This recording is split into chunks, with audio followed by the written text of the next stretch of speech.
ரிஷபராசி அன்பர்களே, ராசிக்கு 3ஆம் இடத்தில் வரக்கூடிய குரு பகவான். இப்போது ரிஷபராசிக்கு இது நாள் வரையில் 2ஆம் இடத்துல தனஸ்தானத்தில் குரு பகவான் இருந்து வந்தார். 8ஆம் அதிபதி 2ஆம் இடத்தில், 8ஆம் இடத்துல இருந்த குரு பகவான் 2ஆம் இடத்துல இருந்தார்னா மறைமுகமான பணங்காசு வரா மாதிரி இருக்கும், நமக்கு பயன்படுற மாதிரி இருக்கும். ஆனால் கடைசி நேரத்தில் ஏமாற்றத்தை கொடுத்துவிடும். ரிஷபராசிக்கு கடந்த 1 வருஷமா அல்லது 2 வருஷமா நிறைய வாழ்க்கையில் எதிர்பாராத ஏமாற்றங்கள், அதிர்ச்சியான சில சம்பவங்கள், அதிர்ச்சியான சில செய்திகள், அல்ல அதிர்ச்சியை தரக்கூடிய சில நிகழ்வுகள் வாழ்க்கையில் குடும்பத்தில் நடந்தேறியிருக்கும். என்னப்பா இப்படி ஆயிடுச்சு, இப்படி நான் நினைக்கவே இல்லையா, அந்த மாதிரி ஒரு அதிர்ச்சியை கொடுக்கக்கூடிய வகையில் திடீர்னு சில விஷயங்கள் நடந்தேறி இருக்கும். அதே போல் ரிஷபராசி என்பர்களே, பிஸ்னஸ் இனி படிப்படியாக உங்களுக்கு நல்ல முன்னேற்றத்தை கொடுக்கும். ஒரு நல்ல நம்பிக்கை உங்களுக்கு பிறக்கும். அது என்னவோ தெரியல சாமி, இப்போ தான் எனக்கு ஒரு தைரியமே வந்திருக்கு.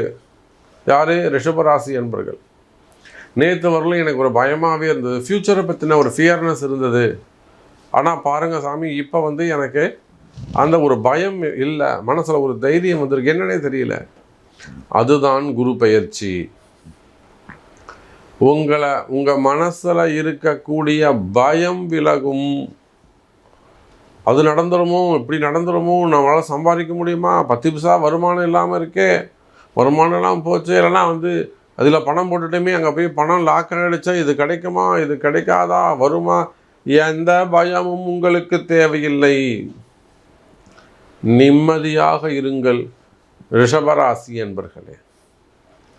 ரிஷபராசிக்கு இப்போதைக்கு எந்த பிரச்சனை, 4-10 இருக்கக்கூடிய ராகுவும் கேதுவும் கேட்ட இடத்துல கேட்ட நேரத்தில் பணங்காசு உங்களை தேடி வந்து சேரும். இதுக்கு மேலே உங்களுக்கு என்ன உத்தரவாதம் வேணும்? கேட்ட இடத்தில் பணங்காசுகள் உங்களை தேடி வந்து சேரும். பணங்காசு நல்ல முன்னேற்றத்தை கொடுக்கும், வருமானத்தை கொடுக்கும். அதோடு மட்டுமல்ல எனதருமை ரிஷபராசி என்பர்களே, தொழில் அமைப்புகளில் நல்ல முன்னேற்றம் இருக்க போது.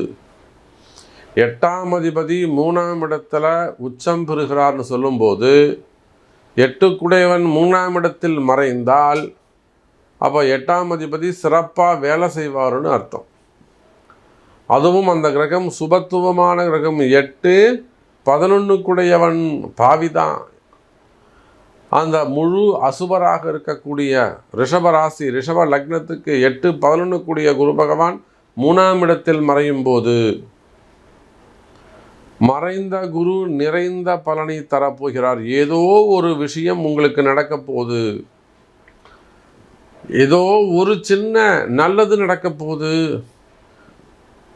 சரியான முறையில் நீங்கள் ஜாதகம் பார்த்து பரிகாரங்கள் செய்வீர்களேயானால், நல்ல கரெக்டாக சொல்லக்கூடிய ஜோதிடரை அணுகி சரியான முறையில் நீங்கள் ஜோதிடரை தேர்ந்தெடுத்து உங்கள் ஜாதகத்தை கணிப்பீர்களேயானால், தேவையான பரிகாரங்களை செய்வீர்களேயானால், வாழ்க்கையில் நீங்கள் வெற்றி பெறுவது உறுதி.